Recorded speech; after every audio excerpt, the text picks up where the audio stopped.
Bonjour, bonsoir tout le monde et bienvenue à cette 88e capsule de l'école du Vortex doré. J'aimerais continuer mon rêve. La dernière fois que je vous ai parlé, j'étais sorti d'une caverne très très bas dans la terre et j'avais tué la fameuse chenille. Alors, je me retrouve tout d'un coup dans le monde de la grosse madame dans son lit et je me réveille et elle me regarde et elle me dit Mon Dieu, que tu es beau, j'aimerais tellement avoir un autre homme comme toi. Alors, je suis un peu secoué d'avoir dormi dans son lit à côté d'elle. Alors, je me sors du lit et je suis en bobette seulement, je n'ai rien d'autre. Alors, elle dit à Enrico, eh bien, tu vas lui emporter des vêtements pour aller rencontrer le fameux roi de la montagne. Et elle me dit, va prendre ta douche. Alors, je vais prendre ma douche, j'enlève mes bobettes, je prends ma douche, je sors de la douche et je m'habille. Et elle dit à Enrico, amène-le au pied de la montagne du Dieu sacré. Alors, Enrico me donne la fameuse épée que j'avais utilisée pour tuer la chenille. Alors, on fait un petit tour en hélicoptère et on se ramasse au pied de la montagne. Il me dit de sortir et de monter la montagne et d'aller jusqu'au sommet de la montagne car c'est là qu'existe le roi du monde. Eh bien, alors, je prends l'épée, je la mets dans mon sarrau et je monte. Tranquillement, pas vite, je monte tranquillement, pas vite parce que je suis pas pressé.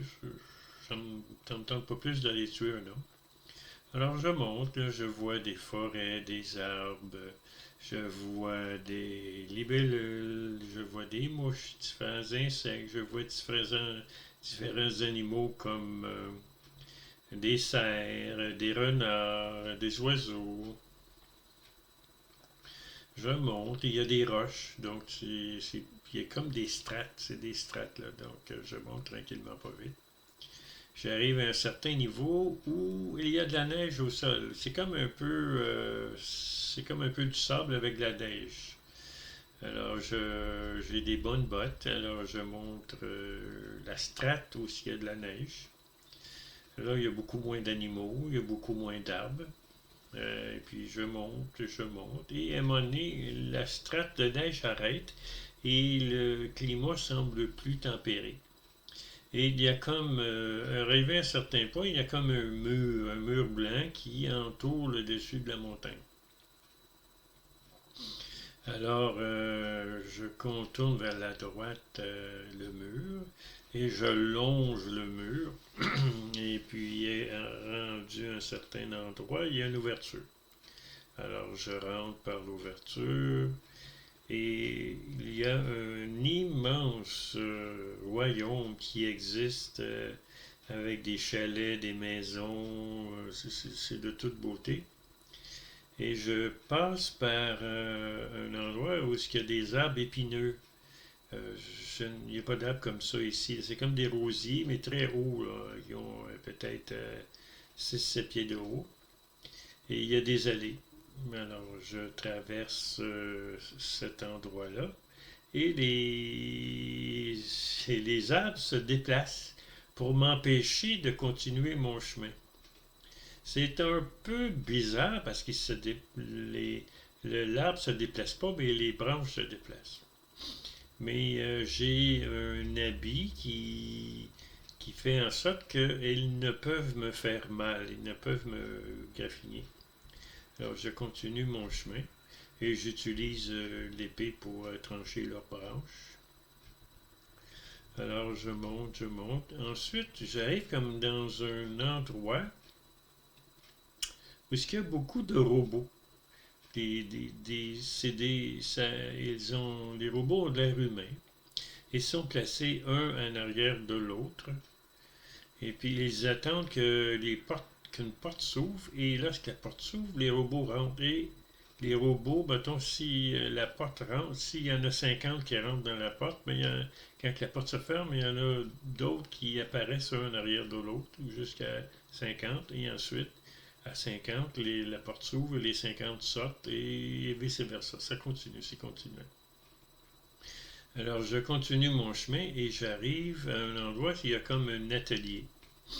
Il y a un homme qui, avec la glaise, produit les robots comme par magie.